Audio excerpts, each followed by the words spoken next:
साथियों नमस्कार। आज फिर मैं आपके सामने उपस्थित हूँ एक महत्वपूर्ण जानकारी लेकर।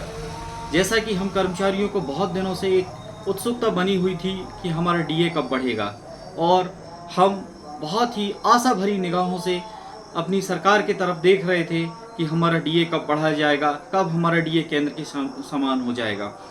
लेकिन यह खुशखबरी हमें बहुत जल्द ही मिल गई। कुछ दिनों पूर्व हमारे माननीय मुख्यमंत्री जी ने इस बात की घोषणा की थी कि हमारा डीए 38% से बढ़ाकर 42% किया जाएगा, और उसके कुछ ही दिन बाद बहुत ही खुशखबरी देते हुए उन्होंने आदेश भी जारी करवा दिया।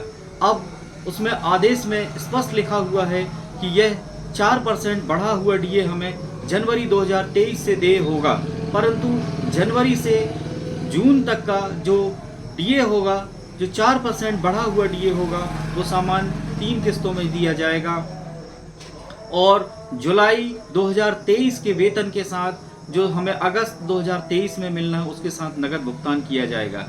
अब जब हमारा डीए बढ़ गया है तो स्वाभाविक है हमें एक उत्सुकता होती है, और उत्सुकता हो भी क्यों ना हो, क्योंकि हम वेतन के ही सहारे हैं, और इस उत्सुकता में हम बहुत अंदाज़ा लगाते हैं कि अब हमारा वेतन कितना हो जाएगा। इस उत्सुकता को दूर करने के लिए मैं आपको वीडियो के माध्यम से समझाऊंगा कि 42% डीए होने के बाद हमें कुल कितनी वेतन प्राप्त होगी, और किस प्रकार से फार्मूला लगाकर हम अपनी वेतन निर्धारित करेंगे। चलिए अगले स्टेप पे आपको बताता हूँ कि कैसे हम 4% डीए के साथ हमारी वेतन बनेगी, और कटौती के बाद हमें कितनी वेतन प्राप्त होगी। चलिए अगले स्टेप में चलते हैं।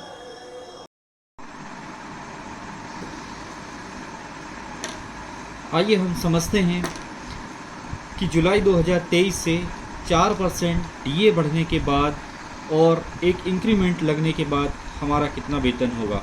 मेरे हाथ में एक प्राथमिक शिक्षक की वेतन पर्ची है, और यह वेतन पर्ची जून 2023 की है। इस वेतन पर्ची के माध्यम से हम समझेंगे कि अब जुलाई में हमें इंक्रीमेंट लग के और 42% डीए के साथ कितना वेतन होगा। हम ये देख लेते हैं, चूँकि जून 2023 में इनका मूल वेतन 46,700 है, जो कि 3% वृद्धि के साथ एक इंक्रीमेंट लगने के साथ यह 1401 रुपये हो जाएगा, और 1401 प्लस 46,700 हम कर देंगे तो इनका मूल वेतन 48,101 रुपये हो जाएगा। अब इस 48,101 में हम जुलाई 2023 से 42% जब डीए लगाएंगे तो यह हो जाएगा 20,230 रुपये। एचआरए जो 484 मिलता था, एचआरए उतना ही मिलेगा 484, और यह टोटल ग्रॉस सैलरी हो जाएगी 68,788 रुपये। अब हम इस तरह से आगे बढ़ के देख लेते हैं। अगले कॉलम में प्रोफेशनल टैक्स जो 200 रुपये कटता था वो 200 ही कटेगा, जीआईएस 200 रुपये कटेगा। अब एनपीएस जो जून 2023 में 6,445 रुपये कटा था, अब वो चूँकि डीए और इंक्रीमेंट बढ़ गया है तो वह कटेगा 6,831 रुपये। इस तरीके से टोटल कंट्रीब्यूशन यानी टोटल डिडक्शन हो जाएगा 7,231 रुपये। अब हम जून 2023 और जुलाई 2023 की वेतन पर्ची में हम तुलना करेंगे तो हम देखेंगे कि नेट सैलरी हमें जून 2023 में 58,085 रुपये जो मिलती थी, अब वो बढ़ के जुलाई 2023 में एक इंक्रीमेंट और 42% डीए के साथ 61,557 हो जाएगी।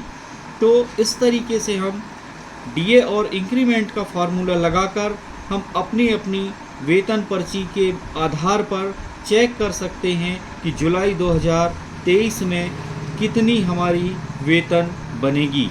वीडियो में अंत तक बने रहने के लिए बहुत बहुत धन्यवाद।